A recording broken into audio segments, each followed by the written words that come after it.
Dari kemarin itu seliweran ya, FYP di mana-mana si pesulap merah ngebacain buku tamu yang ada di Gunung Kawi.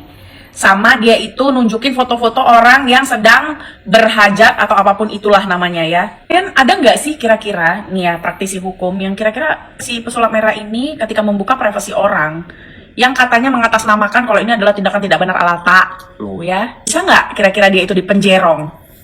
Nih perempuan kayaknya sensi banget ya sama pesulap merah. Kayaknya nggak seneng banget sama pesulap merah karena ngebongkarin praktek pesugihan di Gunung Kawi gitu.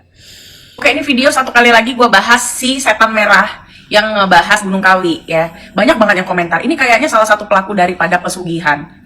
Manusia dungu, gue kasih tahu sama lu, di sana bukan wilayah untuk muslim. Di sana itu adalah wilayah untuk kejawen dan Buddha. Justru itu kedatangan pesulap merah ke sana untuk memberi edukasi. Orang Islam jangan ikut-ikutan ritual ini karena itu bukan ritualnya umat Islam.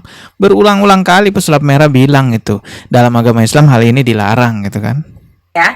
Jadi, kalau tempat tersebut kemudian kalian konotasikan sebagai hal yang negatif hanya karena ada aturan di agama kalian, Islam, yang melarang hal-hal tersebut, itu tidak berarti yang non-Islam datang ke sana itu dalam kesesatan. Paham nggak kau anak dungu semuanya? Nggak bisa seperti itu. Kita sebagai umat Islam itu tidak boleh meridhoi atau membenarkan perilaku penyembahan kepada selain Allah siapapun itu yang melakukan. Mau dia muslim, mau dia non-muslim, kalau dia menyembah selain Allah, kita harus tegas mengatakan bahwa itu perbuatan yang terlarang. Walaupun pada akhirnya prinsip toleransi dalam agama Islam itu lakum dinukum waliyadin. Tapi tetap kita menganggap bahwa apa yang non-muslim lakukan itu bukan kebenaran. Nggak boleh kita membenarkan sesembahan kepada yang lain gitu. Lanjut lagi nih. Teksnya ini berbeda. Ketika kau mengatakan kau beriman, maka kami pun beriman, ya setan. Lalu, area itu tidak dikhususkan untuk kalian, paham nggak? Ya, gua rasa muslim yang cerdas, dia nggak akan datang ke tempat itu gitu. Dan iya, justru itu. Muslim yang cerdas nggak akan datang ke sana. Makanya pesulap merah memberi edukasi. Muslim-muslim jangan ke sini. Karena nggak semua muslim cerdas. Ada juga muslim-muslim yang SDM rendah. Makanya perlu ada edukasi. Dia datang, dia hanya rekreasi, bukan melakukan ritual, ya. Dan kalaupun ada yang melakukan ritual, itu juga urusan kalian masing-masing, bukan urusan si pesulap merah juga, karena pesulap merah ini juga bukan orang baik. Kalau orang baik nggak akan begitu masa lalunya, ya kan? Jadi sebenarnya pembahasan itu punya ketersinggungan terhadap nonis justru, ya. Yang nggak mau tersinggung nggak apa-apa, tapi kalau gue sih tersinggung ya. Dia ngatain kejawen, dia ngatain ini kan area apa, ini patung-patung gitu, patung kepala bapak kau ya. Jadi kalau kau tidak menyembah itu, tolonglah hargai. Nggak usah kau sebut patung, karena nggak ada orang yang akan ngebilang kau juga cium-cium batu. Waduh, kok sampai ke situ arahnya?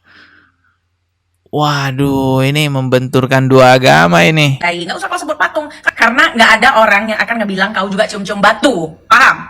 Waduh. Terima kasih kepada semua yang telah memberikan dukungan terhadap channel ini melalui Kris. Berkat dukungannya, channel ini masih bertahan di sosial media sampai sekarang. Dan semoga Allah Subhanahu wa Ta'ala membalas dukungan tersebut dengan rezeki yang lebih besar lagi, menjadi pahala jariah bagi siapapun yang ingin berpartisipasi mendukung channel ini agar tetap bertahan di sosial media. Silahkan scan Kris yang ada di layar. Assalamualaikum warahmatullahi wabarakatuh. Tampaknya kedatangan pesulap merah ke Gunung Kawi menjadi polemik yang berkepanjangan karena kabarnya pesulap merah akan dilaporkan ke polisi dengan berbagai macam alasan. Ada yang katanya alasannya ini dugaan penistaan agama karena menyenggol-nyenggol agama lain, kejawen, dan lain-lainnya gitulah.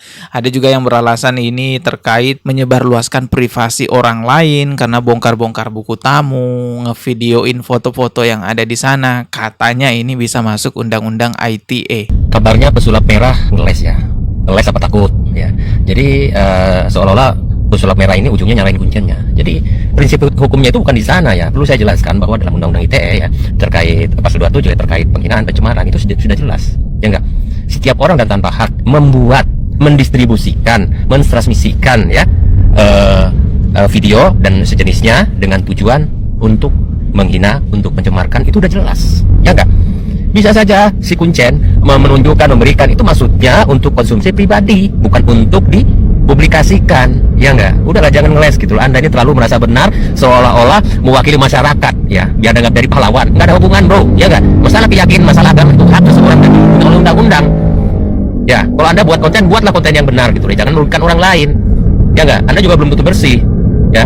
Jadi saya tekankan, jadi Anda ini sudah jelas-jelas ya, bisa dilaporkan dan banyak yang akan melaporkan. Ya, hati-hati aja ya. Ini peringatan buat Anda. Sebagai sesama konten kreator, saya paham betul bagaimana rasanya mendapatkan ancaman-ancaman seperti itu ya, karena juga saya beberapa kali tuh dapat ancaman ya yang hampir sama lah kayak pesulap merah mau dilaporkan gitu. Yang paling heboh itu saya banyak sekali dapat ancaman karena membahas pengajian yang isinya dangdutan ya, mereka marah gitu. Namun dengan banyaknya ancaman kepada pesulap merah, ternyata pesulap merah tidak berhenti berjuang untuk membongkar praktek kesyirikan yang ada di Indonesia. Setelah ke Gunung Kawi ini, kabarnya pesulap merah akan datang ke gunung-gunung yang lain. Salah satunya yaitu gunung apa namanya, lupa ya. Oh, Gunung Kemukus guys, Gunung Kemukus ya. Di sini ada ulasannya dari channel Musisi Pensiun. Coba kita lihat ya seperti apa ini videonya. Pesulap merah, kamu ada niatan untuk membongkar apa lagi atau kemana lagi setelah ini? Berikutnya banyak yang request saya ke Gunung Kemukus. Oh, Gunung Karena di sana ada pesugihan, prostitusi berkedok pesugihan. Sahabat, Oh, ini lebih parah lagi seharusnya ya, karena ada prostitusi berkedok pesugihan.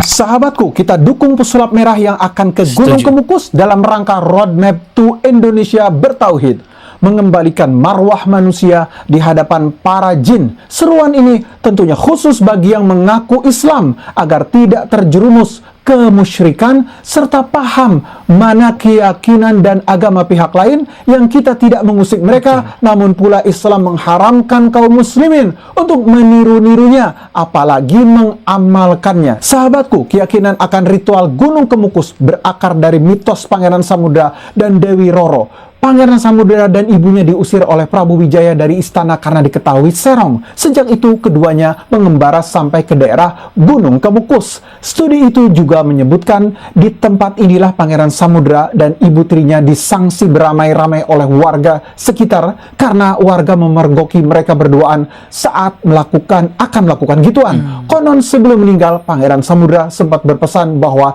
siapa yang dapat melanjutkan hubungan gituan yang tidak sempat dia lakukan di tempat itu selama 7 kali atau setiap 35 hari sekali pada setiap malam Jumat Kliwon atau malam Jumat Pon, maka akan terkabul permintaannya. Nah, dari legenda itulah akhirnya muncul ritual pesta gituan di Gunung Kemukus. Karena Pangeran Samudra ditangkap dan disangsi saat tengah gituan, maka jiwanya yang bergairah, sebagaimana ia bersifat dermawan, diyakini mampu membantu aliran rezeki bagi mereka yang berdoa kepadanya.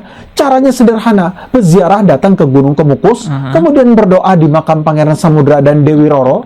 Selain berdoa, mereka bisa membawa sesajen untuk dipersembahkan pada jiwa sejoli itu.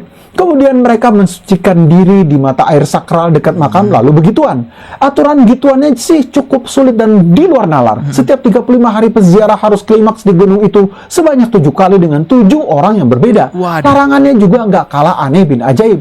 Di antara 7 partner gituan mereka, tidak boleh pasangannya sendiri, baik suami, istri, atau kekasih. Pokoknya harus orang lain. Ada masanya saat mereka ingin gituan sedekat mungkin dengan makam Pangeran Samudra, sehingga peziarah itu gituannya di luar, di atas tanah, seperti pesta gituan besar-besaran jadinya. Saat itu bahkan disediakan banyak gubuk di sekitar makam untuk memfasilitasi aktivitas begituan. Berawal dari mitos itulah bisnis gituan di Gunung Kemukus sempat tumbuh subur. Bagi peziarah yang tidak membawa pasangan, mereka akan mencari di lokasi atau disediakan oleh para pemilik warung di area sekitar makam Pangeran Samudra. Oh, disediakan di sana ya. Jadi orang yang nggak bawa pasangan ke sana disediain pasangan sama orang-orang yang ada di sekitar sana. Ya ini prostitusi sih seharusnya. Dan anehnya satu malam itu ritualnya harus klimaks 7 kali dengan wanita yang berbeda. Waduh, ini pesta esek-esek nih namanya ya. Tapi benar apa enggaknya ya kita tunggu aja bagaimana nanti pesulap merah datang ke sana membongkar ini semua. Kita ketemu lagi di video berikutnya. Subscribe. Wassalamualaikum warahmatullahi wabarakatuh.